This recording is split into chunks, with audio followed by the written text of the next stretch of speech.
Welcome to your astrology and spirituality overview for Tuesday, the 16th of February. Thank you so much for joining us today. Oh, thanks, Elisa. You might not have been particularly conscious of it on the day, but on the 6th of January, the square between the North Node and Neptune reached its absolute peak. Now, this energy started to sort of manifest itself towards the end of October within a 3-degree orb. Now, fast forwards to now, and that gap is starting to stretch out again. It's been a very enervating and confusing link. Now, this could be in terms of the decision making of politicians. It may have been decision making around how to handle COVID. And it's not to say that some countries or some people haven't actually made some very good practical and earth decisions during that time. But with Mercury retrograde going on this week 2 until it ends on Saturday and goes forward Sunday, and more recently over the last 2 weeks, I think this potential for a kind of altered reality has really been strengthened, and it's almost like we're all drawing down a sense of uncertainty. There isn't a lot of clarity. And of course, we've also got the very frustrating, stressful link between Saturn and Uranus, which is going to go on for the first 7 months of this year.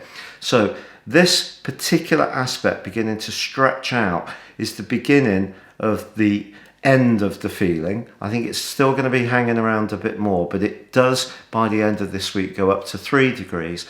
And then as the North Node, which is a nominal point, continues to inverse, it's gone through this very long and very draining and difficult and disabling energy with Neptune. Neptune can be very uplifting, very spiritual, very healing and very kindly, but it can also be very distorting. And I think the kind of emotional connection we all have with one another, if you like, the emotional gravity of our direction is very much in the sign of Gemini through to the early part of 22 about communication. And I just think communication generally has been very confused, and that has been an area where a lot of myths have been perpetrated, fake news, if you like.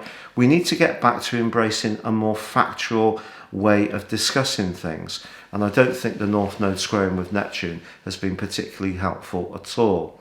Now, it is true that the moon continues in the fiery sign of Aries, and it is moving later today into a right angle with Pluto. So we could encounter some kind of heavy scene today. Someone may push their agenda more firmly than they perhaps should.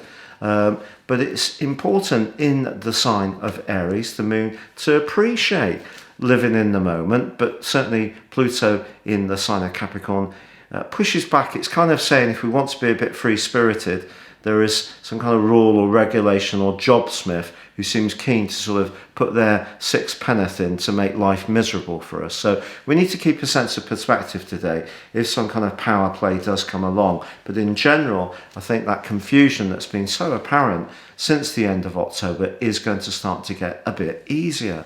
Elisa, what cards have you chosen today? Today we're using the Angel Aura Oracle cards to see what spiritual message comes up. Oh, okay, wow. So the card that's flown out, Let me help you. thank you, darling, is Glory, and it says, never ignore a moment of beauty. I think this is very much a Venus type feeling to it. Never ignore a moment of beauty. You know, so often in our lives, we can sort of wash over those beautiful moments, or they seem to come and go fleetingly at times, but it's about just holding on to that moment, savouring it before we move on to the next thing. Let's not rush past any joy or any spark of inspiration today. Let's sort of dive more into it. I do feel that it would be quite beneficial to have sort of notepad and pen to write down those ideas that come to us today. For some of us, that could be about a new business project, I feel. For some of us, it could be about maybe writing a new book, or just goals that we have, ambitions for our future. I think actually writing something solidly down and spending some time fantasizing, visualizing about our future could be something really nice to do today. Oh, that's absolutely lovely. So there's a really glorious contrast in that energy to the astrology. But thank you so much for joining us. Please check out your free daily horoscope below if you have yet to do so today. And if you'd like to subscribe to our channel, please click or tap on the bell notification symbol. But for now, from the A group, it is Goodbye from him. and it's goodbye from us. Goodbye.